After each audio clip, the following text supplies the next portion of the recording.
Verses of light, verses of light, verses of light, verses of light, verses of light, verses of light.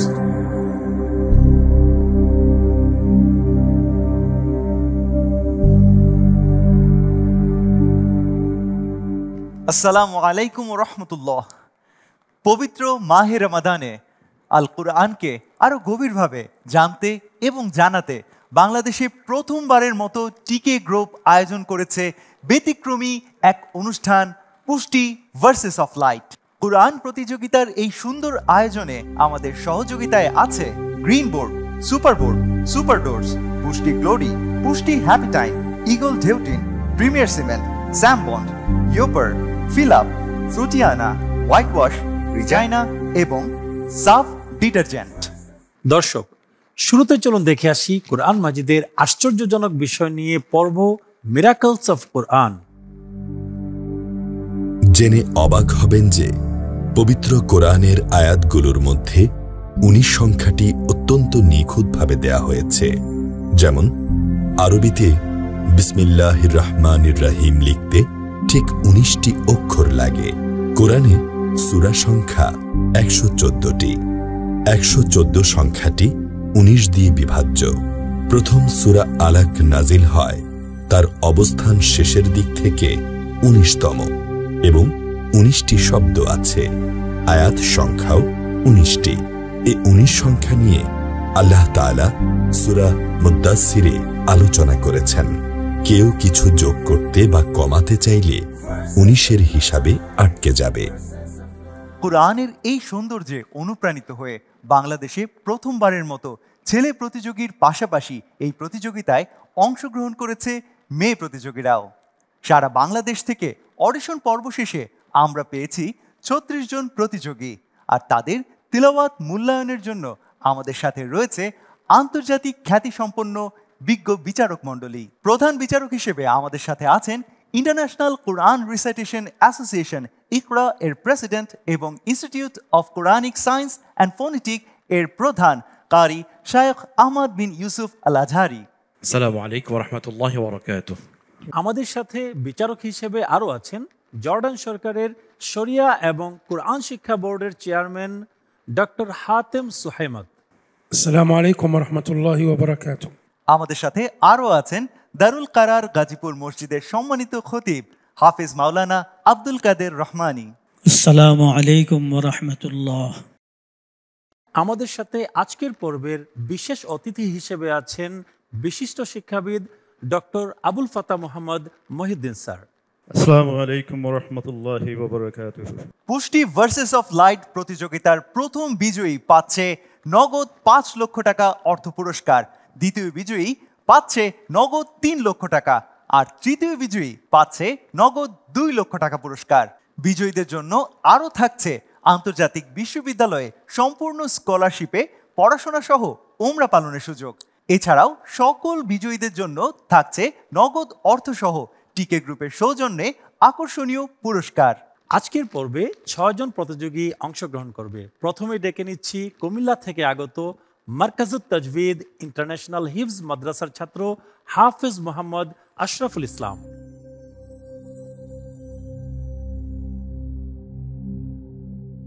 আসসালামু আলাইকুম ওয়া রাহমাতুল্লাহি ওয়া বারাকাতুহু। ওয়া আলাইকুম আসসালাম ওয়া রাহমাতুল্লাহি ওয়া বারাকাতুহু। আশরাফুল ইসলাম, তোমার জন্য আজকের এই পর্বের প্রশ্ন। আউযু বিল্লাহি মিনাশ শাইতানির রাজীম। বিসমিল্লাহির রহমানির রহিম। ইন্নাল্লাহা ইয়া'মুরুকুম আন তু'আদ্দুল আমানাতি ইলা আহলিহা।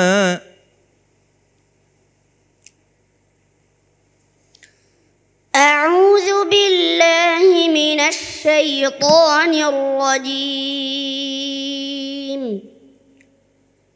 بسم الله الرحمن الرحيم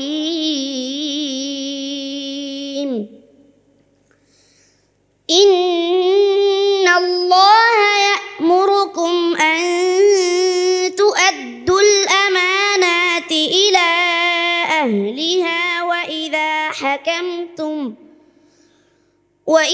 حكمتم بين الناس أن تحكموا بالعدل إن الله نعم ما يعظكم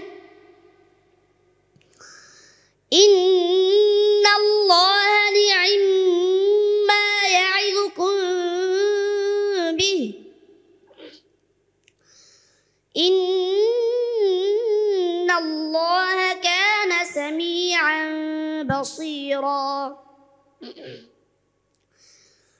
يا أيها الذين آمنوا أطيعوا الله وأطيعوا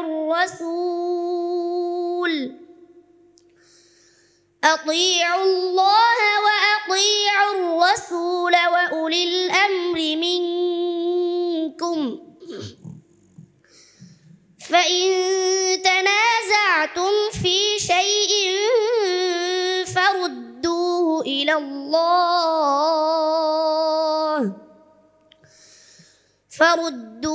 إلى الله والرسول إن كنتم تؤمنون بالله واليوم الآخر ذلك خير وأحسن تأويلا حسبك صدق الله العظيم ফাতাহ আল্লাহ আলাইকা আশরাফুল ইসলাম বিসমিল্লাহি মাশাআল্লাহ তাবারাকাল্লাহ। ছোট্ট একজন মানুষ এত সুন্দর দরাজ কণ্ঠে আলহামদুলিল্লাহ আল্লাহ কালাম তেলাওয়াত করেছে, আমরা সত্যি অভিভূত হয়েছি। আবার কিছু পয়েন্টস রয়েছে, তা হলো বাইনান নাস, তুমি যখন পড়েছো এখানে যে গুন্নাটি রয়েছে 2 হারকা পরিমাণ হবে, এবং ইয়াইযুকুম যে এখানে যে আইনটি রয়েছে তার হারকাটি আদায় হয়নি। এই বিষয়গুলো ইনশাআল্লাহ তুমি খেয়াল করবে। অনেক সুন্দর হয়েছে, অনেক দূর এগিয়ে যাও। বারাকাল্লাহু ফিক। মাশাআল্লাহ, অত্যন্ত সুন্দর তেলাওয়াত করেছো। তো এত ছোট মানুষ, আল্লাহ পাকের মেহেরবানি ছাড়া এটা কোনোদিনই সম্ভব নয়। তোমার লইল দোয়া রইল, আল্লাহ তোমাকে আরো আরো উন্নতি দান করুক। বারাকাল্লাহ ফি। আসসালামু আলাইকুম ওয়া রাহমাতুল্লাহি ওয়া বারাকাতুহু। প্রিয় দর্শক, এবার ডেকে নিচ্ছি ঢাকা থেকে নিদাউল কুরআন ওয়াস সুন্নাহর শিক্ষার্থী হাফেজা ফারজানা আক্তার।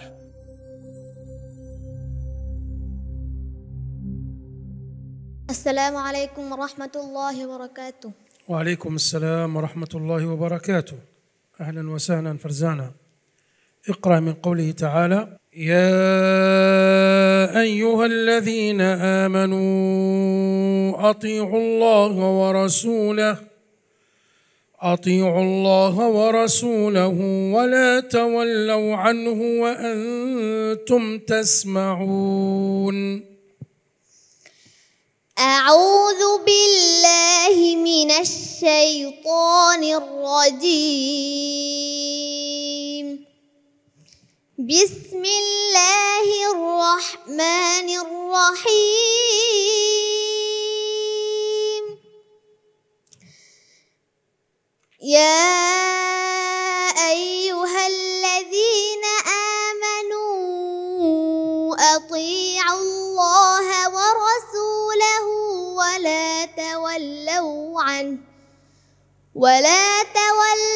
عنه وأنتم تسمعون.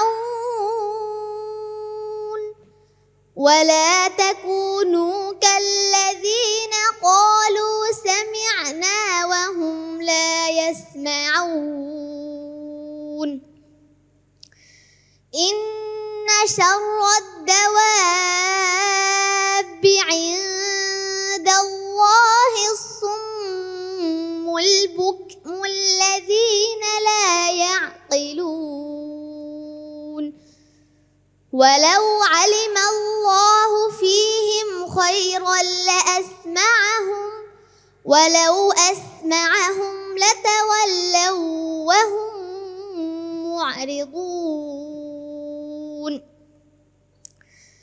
يا أيها الذين آمنوا استجيبوا لله وللرسول إذا دعاكم لما يحييكم واعلموا أن الله يحول بين المرء وقلبه وأنه إليه تحشرون واتقوا فتنة لا تصيبن الذين ظلموا منكم خاصة واعلموا أن الله شديد العقاب. حسبك، جزاك الله خيرا. صدق الله العظيم. بسم الله الرحمن الرحيم. أبدعت فرزانة في تلاوتها من سورة الأنفال، لكن كان هناك بعض الملاحظات على تلاوتها الطيبة.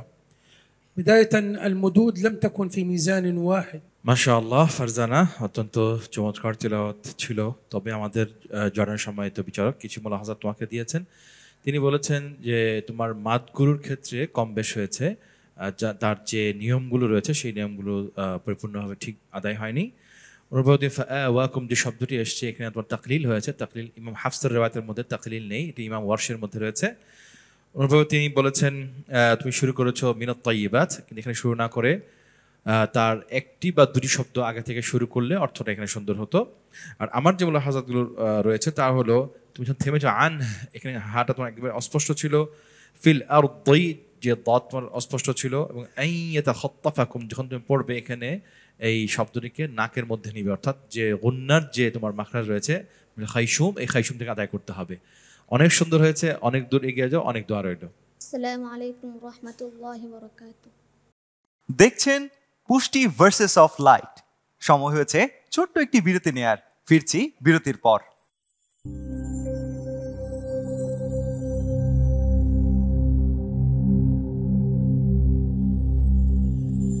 Verses of light, verses of light, verses of light.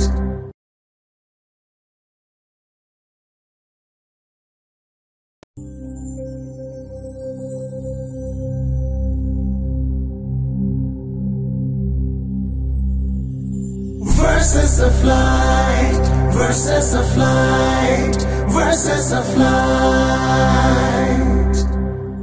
প্রিয় দর্শক, ব্রেকের পর আবারও ফিরে এলাম কোরআন প্রতিযোগিতার ব্যতিক্রমী আয়োজন পুষ্টি ভার্সেস অফ লাইটে। এই পর্যায়ে কোরআন মাজিদ তেলাওয়াত করতে আসছেন বগুড়ার তাহফিজুল কোরআন মাদ্রাসার ছাত্র হাফেজ মোহাম্মদ আব্দুল্লাহ আল জুনাইদ।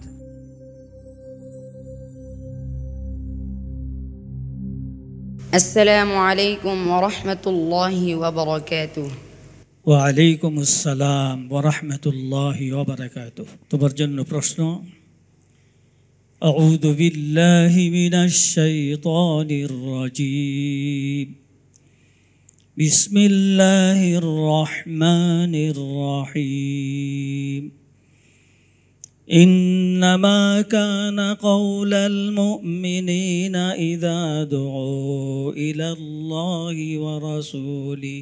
أعوذ بالله من الشيطان الرجيم.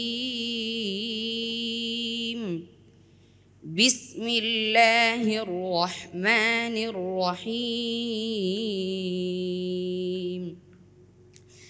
إنما كان قول المؤمنين إذا دعوا إلى الله ورسوله ليحكم بينهم أن يقولوا سمعنا وأطعنا وأولئك هم المفلحون. ومن يطع الله ورسوله ويخشى الله ويتقه فأولئك هم الفائزون.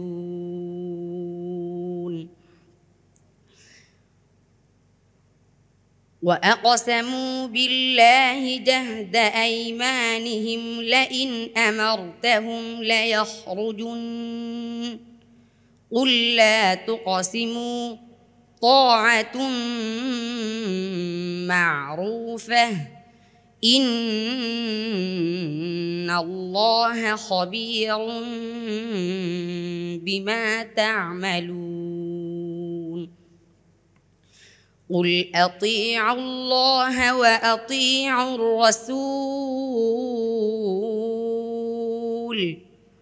فإن تولوا فإنما عليه ما حمل وعليكم ما حملتم وإن تطيعوه تهتدوا وما على الرسول إلا البلاغ المبين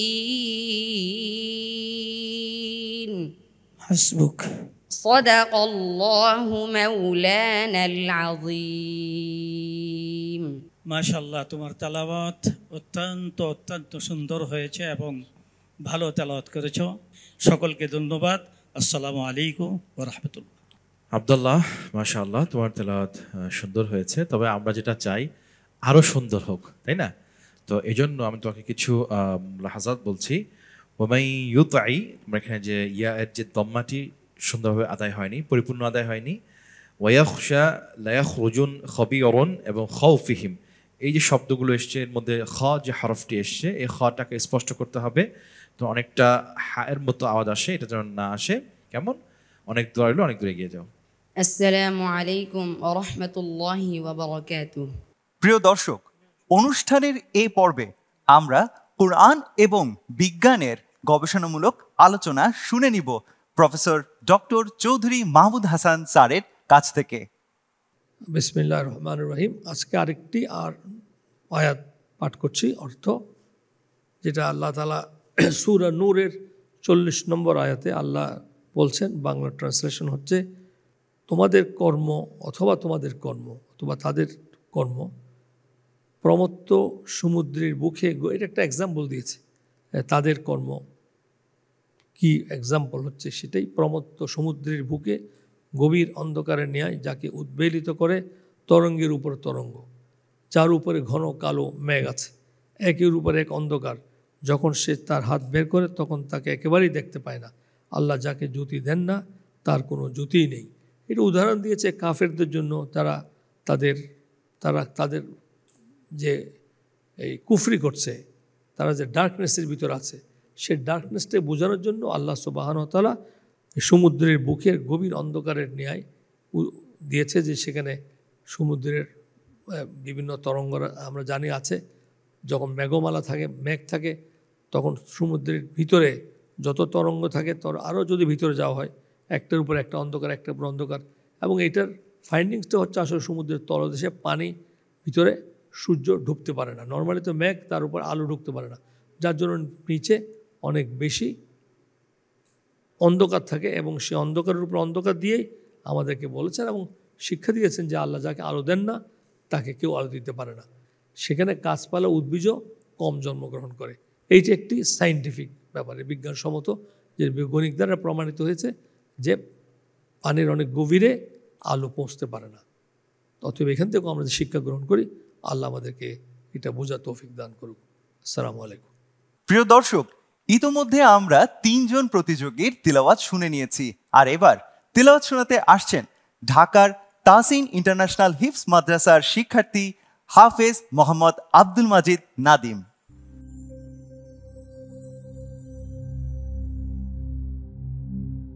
السلام عليكم ورحمة الله وبركاته. ওয়ালাইকুম আসসালাম ওয়া রাহমাতুল্লাহি ওয়া বারাকাতুহু।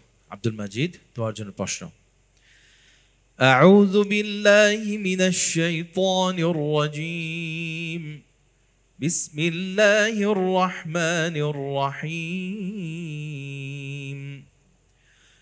ومن يعص الله ورسوله ويتعد حدوده يدخله نارا خالدا فيها أعوذ بالله من الشيطان الرجيم بسم الله الرحمن الرحيم ومن يعص الله ورسوله ويتعد حدوده يدخله نارا خالدا فيها وله عذاب مهين واللاتي يأتين الفاحشة من نسائكم فاستشهدوا عليهن 4 منكم فإن شهدوا فأمسكوهن في البيوت حتى يتوفاهن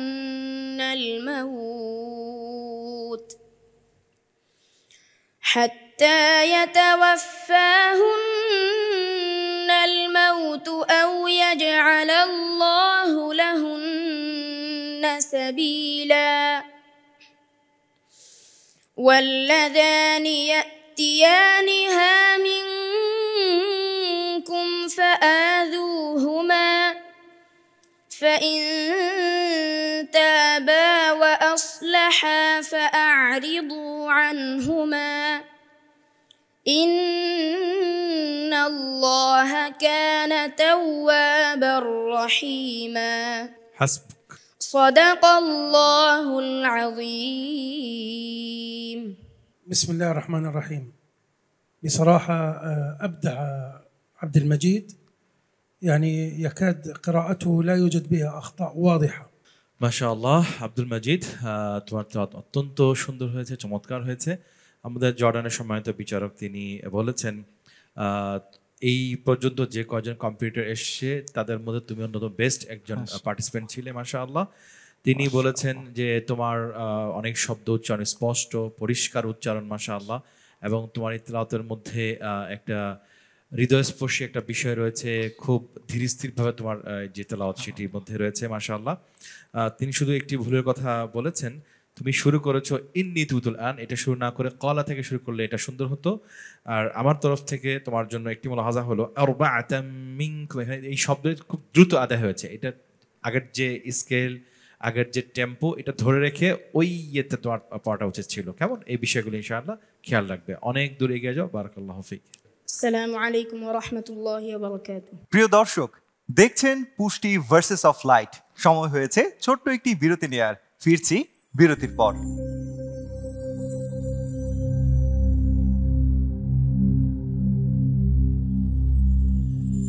Versus of light, versus of light, versus of light.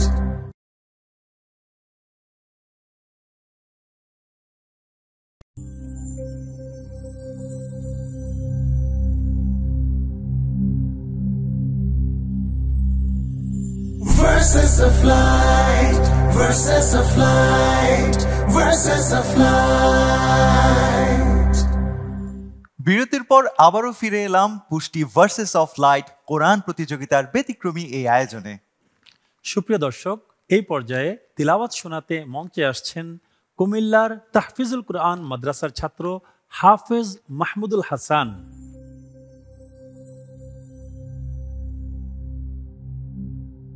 আসসালামু আলাইকুম ওয়া রাহমাতুল্লাহি ওয়া বারাকাতুহু। وعليكم السلام ورحمة الله وبركاته. أهلا بمحمود. اقرأ من قوله تعالى: أعوذ بالله من الشيطان الرجيم قل إن كنتم تحبون الله فاتبعوني يحببكم الله ويغفر لكم ذنوبكم. أعوذ بالله من الشيطان الرجيم بسم الله الرحمن الرحيم قل إن كنتم تحبون الله فاتبعوني يحببكم الله ويغفر لكم ذنوبكم والله غفور رحيم قل أطيعوا الله والرسول فإن تولوا فإن الله لا يحب الكافرين إن الله اصطفى آدم ونوحا وآل إبراهيم وآل عمران على الكافرين. انتبه، وآل عمران على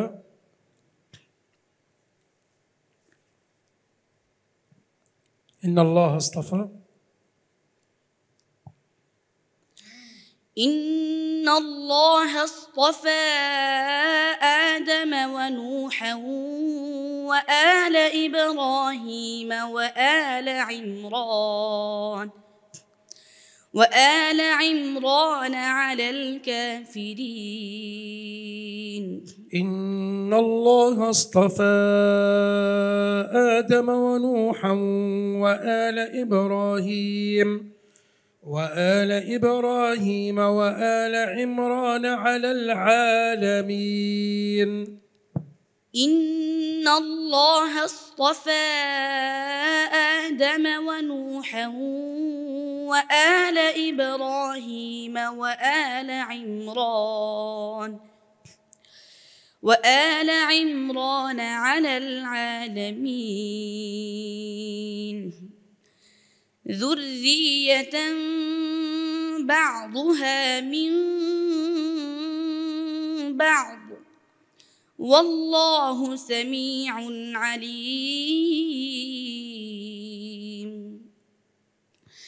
إذ قالت امرأة عمران رب إني نذرت لك ما في بطني محررا فتقبل مني إنك أنت السميع العليم. حسبك، جزاك الله خير. صدق الله مولانا العظيم. بسم الله الرحمن الرحيم. بارك الله فيك يا محمود. هناك مشكلة في مخارج بعض الحروف لم تكن تخرج من مخرجها الصحيح وخصوصا حرف التاء. মাহমুদ, আমাদের সম্মানিত বিচারক তোমার বিষয়ে বলেছেন, ওভারঅল ভালো ছিল, তবে তিনি তোমাকে কয়েকটি গুরুত্বপূর্ণ পয়েন্ট নিয়ে তোমাকে বলেছেন।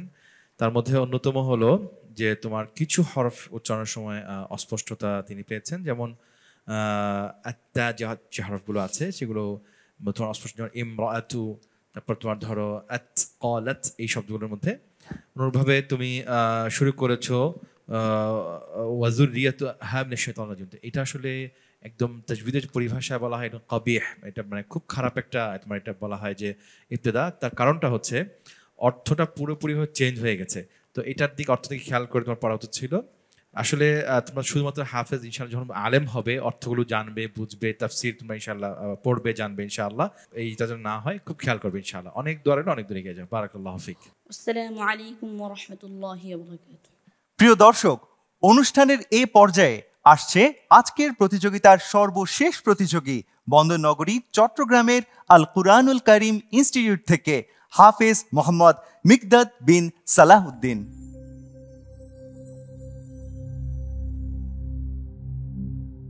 আসসালামু আলাইকুম ওয়া রাহমাতুল্লাহি ওয়া বারাকাতুহু। ওয়া আলাইকুম আসসালাম ওয়া রাহমাতুল্লাহি ওয়া বারাকাতুহু। তোমার জন্য প্রশ্ন। আউযু বিল্লাহি মিনাশ শাইতানির রাজীম। بسم الله الرحمن الرحيم ولو نشاء لأريناكهم فلعرفتهم بسيماهم أعوذ بالله من الشيطان الرجيم بسم الله الرحمن الرحيم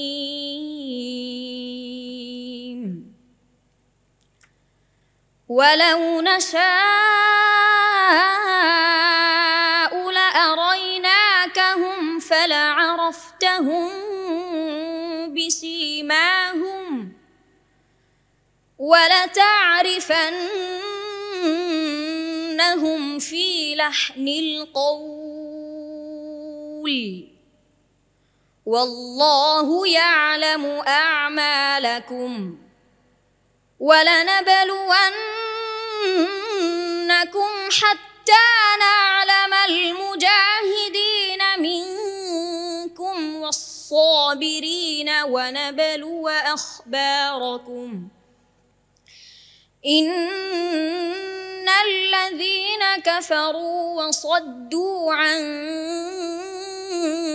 سبيل الله وشاقوا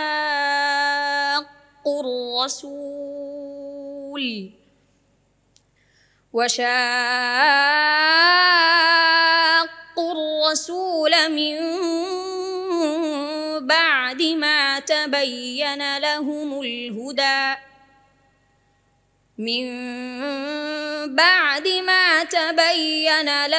الهدى لن يضروا الله شيئا وسيحبط أعمالهم يا أيها الذين آمنوا أطيعوا الله وأطيعوا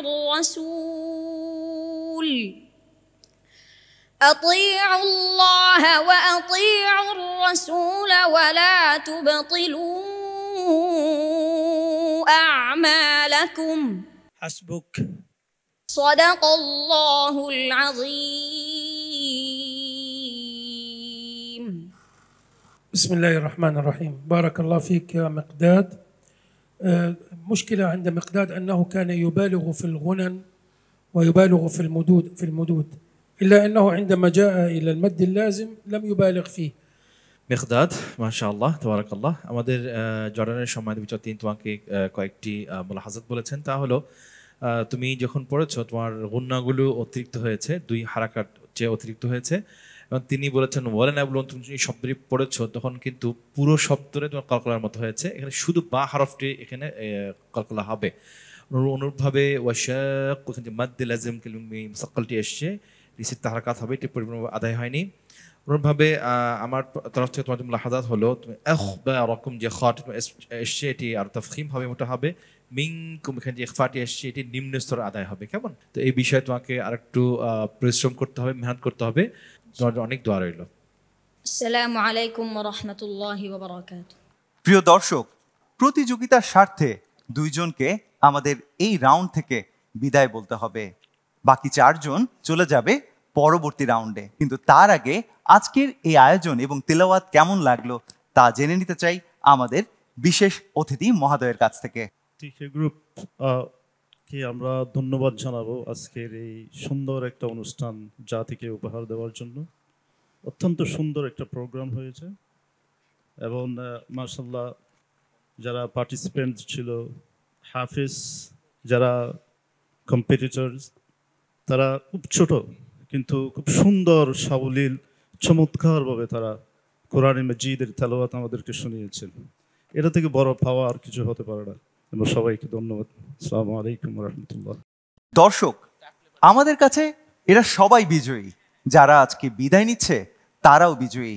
আর তাই বিজয়ীদের জন্য আমাদের থাকছে 5,000 টাকার চেক এবং টিকে গ্রুপের পক্ষ থেকে আকর্ষণীয় গিফট হ্যাম্পার। এই সুন্দর আয়োজনে আমাদের সহযোগী হিসেবে আছে green board, super board, super doors, পুষ্টি গ্লোরি, পুষ্টি হ্যাপি টাইম, ইগল ঢেউটিন, প্রিমিয়ার সিমেন্ট, স্যামবন্ড, ইয়োপার, ফিলাপ, ফ্রুটিয়ানা, হোয়াইট ওয়াশ, রিজাইনা এবং সাফ ডিটারজেন্ট।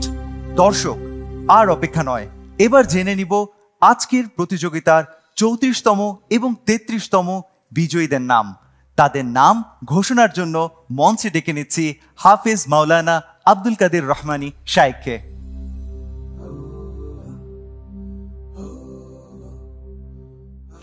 ধন্যবাদ সবাইকে। আজকে দুজনকে বাদ পড়ার ঘোষণা দিতে হচ্ছে। একজন হলেন ফারজানা আক্তার, আরেকজন হলো মাহমুদুল হাসান। তোমাদের জন্য দোয়া রইল।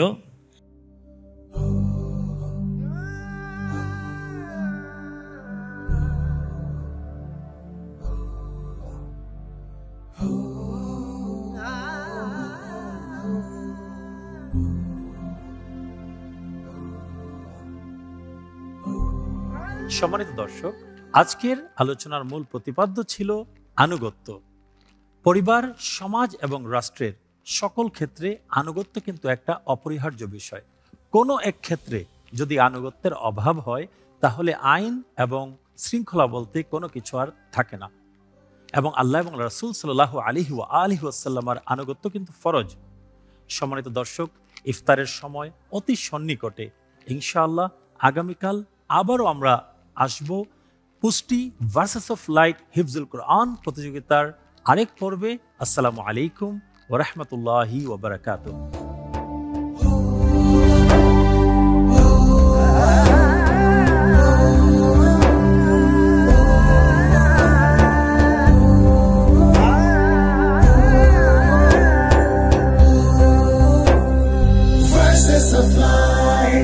Verses of light, verses of light.